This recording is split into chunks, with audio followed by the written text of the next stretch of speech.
Alright all, and welcome back to a new video, and it is the Royal Ascot preview videos going through day 1 to 5, hopefully daily videos this week. I'm not sure whether I'll be able to do all days, but I really will try to do so. They might be a bit like Punchestown / Aintree, where there's kind of short videos, my selections for all the races. Usually, if you haven't seen the channel before, I usually give one bigger play and one perhaps each way alternative when I can and when I see fit.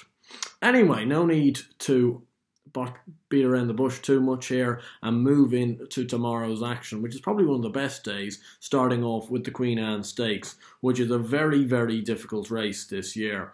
And I've taken the option that it's really not one that I'd be ploughing into anyone at the top of the market. I can't have Le Bravido Massachri, or I certainly can't have Barney Roy. I've ended up plumping at two, one at a half decent price and one at a very big price as your each way alternative. I think Hazapur here has a chance, 17-2. Dermot Weldon, Frankie Dettori. Frankie Dettori rode this horse in the Derby last year and it came 5th. It's now dropped back to a mile, but it seems to work better as a mile. I don't know why it is, because it always screamed like it would need the step up in trip, but then never actually took to it. But I think he's got a good chance here, and I think he's gone a bit under the radar. And one at a big, big price, I could see perhaps sneaking into a place, especially if you found a bookmaker giving you 4 places for the first race on day 1, is Romanized, who ran a very good race in the Lockinge last time out. He won the Irish 2,000 guineas last year. He's around 25-1. I'd say you could probably find 33-1 on boards. I think he's got a decent each way squeak. The Coventry Stakes is a hard one to really know. There's so many of these horses coming in having just won a singular race. I think Guildsman, though, was very taking when winning at Goodwood. I'd backed him that day because Pedigree shouted out that he could be a very good horse. And Archie Watson does very well with these types of 2-year-olds for Qatar Racing. Oisin Murphy in the plate as well. A lot of things going his way. You know, it's hard to correlate form. It's hard to correlate who they've beaten, all these horses in their maidens. But I really liked the way he did it. And out of the O'Brien runners, I'd be siding with Royal Lytham at 10-1 as an each way proposition, because he showed a bit of a gutsy attitude and stayed on strongly, which makes me feel he's going to be one of these horses which will be better up in trip soon. But in a Royal Ascot race, 6 furlong straight race, you do need to stay, and this horse will stay.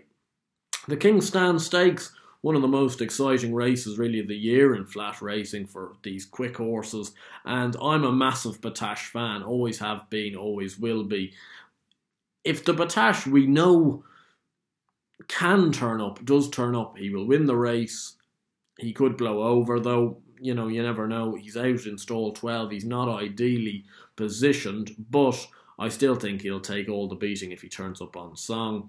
And Sergei Prokofiev is a horse that always has struck me like he could run a very big race in one of these big sprints. He's a very fast horse. He's around 8-9-1. He's the each way alternative. The St. James's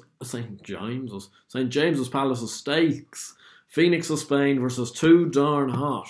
Picked Too Darn Hot in the Irish Guineas, and I'm picking him again here for the St. James's Palace Stakes. This is the last time we're going to go to the well, but we're going to have to go again with Too Darn Hot. John Gosden has said himself a few days ago that this was the worst campaigned horse ever, and he's the one campaigning him. So he's obviously just taken it on the chin. He hasn't done a great job with this horse in placing him so far this year, but he's 9-4. I think he's not bad at the prices, and I take the opinion that that could have been a bit of a flash in the pan for Phoenix of Spain. It's not really a race that I have an each way play in, I'm afraid. The Ascot Stakes. Mengli Khan obviously has a great chance, and we went to the well with him a lot of times this year as a novice chaser, but I can't really trust him to actually go and win this race. Build Me Up Buttercup, of those sort of horses, strikes me as the bigger chance, and I would like him. He's a little short though, so that would temper my enthusiasm a little bit. Snow Falcon at 8-1 and Arctic Fire at 12-1, both very high class horses in their day over jumps. I think both of them could run well. given the opportunity. The Wolverton Stakes is the concluder on the first day, and it's a listed race, and I couldn't go near Ellercam with a barge pole in this race. You got to sometimes put your neck on the line, and I just can't see him winning it.